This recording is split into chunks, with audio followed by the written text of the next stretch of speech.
Começando aqui, né? Em meio à falta de reforços, Vitor Pereira foca em dar minutagem às joias do Flamengo. E as duas joias da base, né, que devem ganhar mais oportunidades com Vitor Pereira, é Matheus França, que foi o grande diferencial no clássico contra o Vasco, e Matheus Gonçalves, que vem sendo a sensação no início de temporada do Flamengo, né, marcando gol em clássico, né, sendo também importante. Matheus França vem recebendo mais oportunidades agora, lembrando que no segundo jogo contra o Vasco, o Matheus Gonçalves não jogou porque ele foi expulso na primeira partida. Então a tendência, Nazário, é que a garotada ganhe, né, mais tempo em campo, né, esses dois jogadores, né, o Matheus França e o Matheus Gonçalves, nossos queridos Mateuses, os Mateus, né? Como é que você vê essa oportunidade? E isso tem um lado bom, né? Porque quando você vai recheando o elenco, você faz muito investimento, é natural que os jovens que estão vindo da base tenham mais dificuldade de ter espaço, porque você vai privilegiar, seria talvez o termo correto, mas você vai dar prioridade, acho que é melhor, né? Você vai priorizar quem você investiu ali uma grana. Você vai deixar essa garotada ali em segundo plano. E o Vitor Pereira meio que está sendo obrigado, pelo menos nesse momento, a dar mais minutos aí, principalmente a Matheus França e o Matheus Gonçalves, que tem entrado e dado conta do recado. Né? Em função das dificuldades, né? A gente está vendo que o Flamengo está passando por dificuldade. Lateral de ofício, nós só temos um. Né? A gente está com um problema. Eu estou muito preocupado porque os nossos meias, né, está se recuperando e o outro não está agradando o senhor Vitor Pereira. Então, o nosso setor de criação ele está comprometido, né? E são dois caras que vêm jogando já há algum tempo e que a gente sabe do potencial. Então, quando um time começa a trabalhar a questão de contratação, em geral, contrata o medalhão, né? E aí cria-se um outro problema. Quando o cara se encaixa, tá tudo beleza, tá tranquilão, o cara encaixou, faz sucesso, mete gol, vende camisa, tá show. Agora, quando o medalhão não encaixa, você não pode deixar o cara no banco durante muito tempo, porque senão desvaloriza. Você tem que botar o cara para jogar e automaticamente a galera da base fica meio que de lado, né? Às vezes você até saca o moleque da base e tal, bota para jogar, e aí quando o cara da base explode e o medalhão não, isso às vezes acontece, você tem um problema. Que aí você deu 4 milhões no cara, 5 milhões, 6, 2, 1, e custou, né? São ativos do clube, e esses ativos precisam dar resultado. Né? Então, assim, outro dia eu estava lendo uma matéria e estava falando sobre o horizonte que imaginavam com o Neymar e qual é a realidade. Né? O PSG fez uma contratação muito pesada em cima do PSG, mas do ponto de vista do business para o PSG, ele foi um negócio, foi um tiro na água. Né? Não é uma unanimidade na França, no PSG, tem uma antipatia muito grande por parte da torcida, ficou muito tempo, né, com algumas contusões e problemas, seleção e etc. E o dinheiro, se você for parar para pensar, o dinheiro que foi investido, outro dia eu estava conversando isso com o Iago aqui em casa, o dinheiro que investiram nele não voltou em títulos. E aí, não, mas foi campeão da França. Beleza, mas, meu irmão, os caras querem ser campeão da Champions. Campeão da França, como, mal comparando, se a gente falar assim, você tem a opção da Copa do Brasil, do Brasileiro e do Carioca, vai querer o quê? Copa do Brasil e Brasileiro, óbvio, Libertadores, Carioca. Então, assim, não tem peso. Né? Ser campeão da França não é, nossa, sou campeão da França. Então, em termos de investimento para o PSG, foi um tiro na água, né? Em se tratando de Neymar. E aí, antes que a turminha da fralda plástica comece, bobão, não sei o quê, não sou eu que estou falando, é a reportagem que eu li. E eu concordo plenamente. Então, assim, existe uma dificuldade, é um risco muito grande, E o Flamengo, no caso, está começando a usar. Por que essa galera está tendo mais espaço? Em função de falta de material humano. Hoje, nós, do lado direito, estamos sem laterais. Um está contundido, vai voltar aqui a 3 meses, que é o Mateuzinho.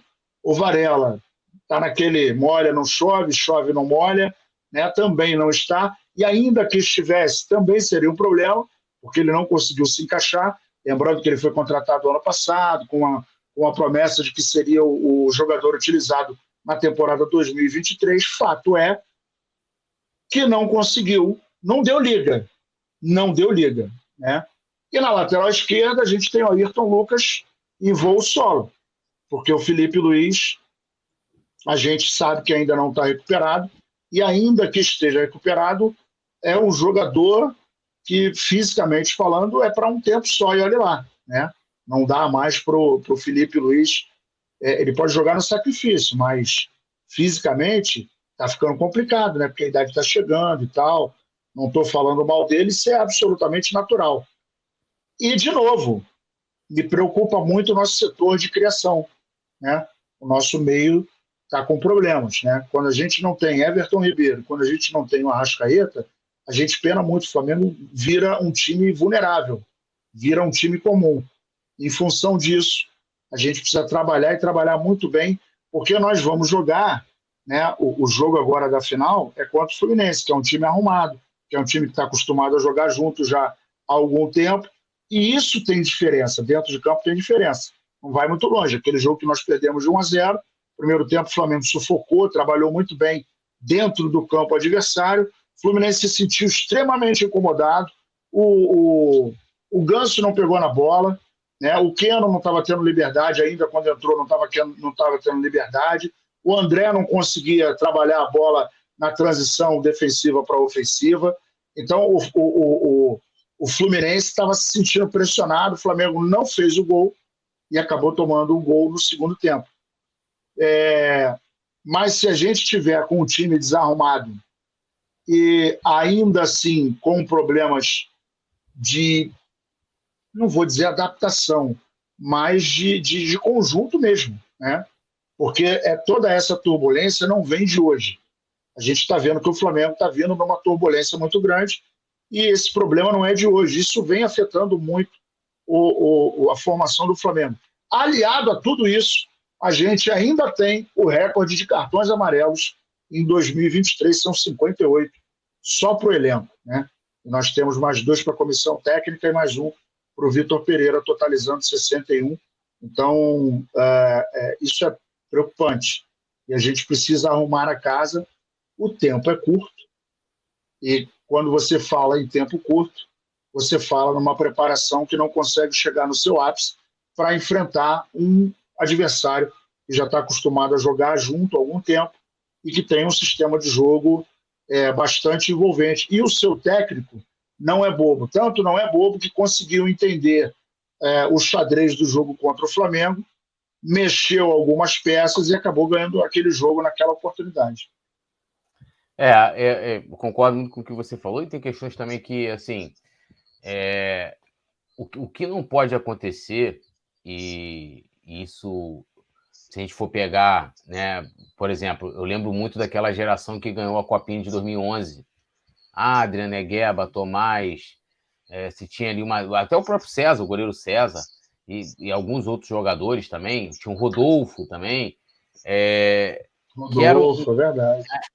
Jogadores de muita qualidade, né, de muita qualidade, e que quando foram para o profissional, muitos deles, inclusive, sendo lançados pelo Luxemburgo, eles não tiveram, talvez, essa parte da transição, né, que se fala tanto, da transição da base para o profissional, eles foram lançados aos leões. Né? Quando estava ruim, tá russo, mete a molecada, e aí você joga toda aquela pressão, e isso a gente está falando numa época de um time que tinha Ronaldinho, Gaúcho, Thiago Neves, David, vários jogadores de muita qualidade e bem tarimbados, né? Bem tarimbados. Você lançar, tipo... o que eu quero dizer é que não dá para jogar toda a pressão, por exemplo, o Matheus França, porra, entrou, arrebentou no jogo contra o Vasco, fez a grande diferença ali, mas isso não quer dizer que, se de repente está ruim no jogo contra o Fluminense, que ele vai entrar e vai fazer a mesma coisa. E vale o mesmo para o Matheus Gonçalves. Isso se ele for entrar, né? Porque, assim, ele tem dado oportunidade para os jovens, mas, por exemplo, o Matheus Gonçalves foi mostrando que ele merecia uma sequência maior. A gente teve jogos do Matheus Gonçalves que ele sequer entrou em campo. Isso depois de boas atuações. Mas, e às vezes que entrou tarde também. Entrou tarde, né? Teve jogadores que entraram, o Mateusão entrando na frente do Matheus Gonçalves, por exemplo. Então, assim, a gente tem que entender, e aí também entra a questão da gente falar para o torcedor, de que não dá para jogar, final do Campeonato Carioca, o Flamengo tá perdendo, o Fluminense bota o Matheus Gonçalves, vamos jogar a responsabilidade toda em cima. Não dá, vai queimar o garoto, vai queimar. Lógico que, assim, eu acho que essa molecada tem muita personalidade. Você entrar num Flamengo e Vasco, entrar numa final de uma Recopa Sul-Americana, né, a torcida já ficando ali, vamos dizer assim, já num... aquele apoio já virando cobrança, e o moleque entrar com muita personalidade, isso é muito do jogador, né? E aí, claro, vale toda a importância do que foi feito, né, na base ali, na parte de preparação, no investimento que o Flamengo fez, e o Flamengo vem ano após ano aumentando esse investimento na base, e a gente vê o número de jogadores que a gente vem lançando nos últimos anos. Nem todos vão ser craques, né? Nem todos vão ser craques.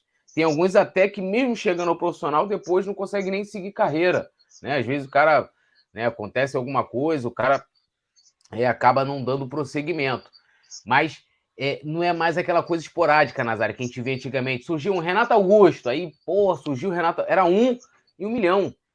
Hoje em dia, isso... a gente pega os últimos anos, Vinícius Júnior, Paquetá, né, Renier, agora vem surgindo, né, Matheus Gonçalves, teve Léo Duarte, vendido muito bem, né, Samir também.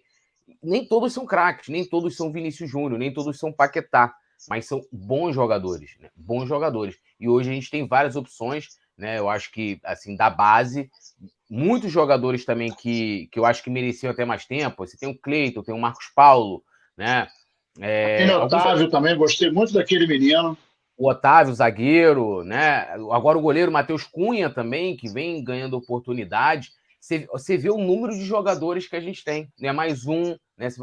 Surgiu um aqui. Então, assim, se o Vitor Pereira souber aproveitar, eu acho que ele, né, pode aí dar mais oportunidade, não só para esses dois jogadores, mas para outros jogadores também. E, assim, eu lembro muito do João Gomes, né? João Gomes estreia no Flamengo, se eu não me engano, foi naquele Flamengo e Del Valle, jogo de volta aqui no Maracanã, entrando ele e o Lázaro, não falei nem do Lázaro, né, que acabou já saindo do Flamengo, e o João Gomes parecia que já estava no profissional há 30 anos.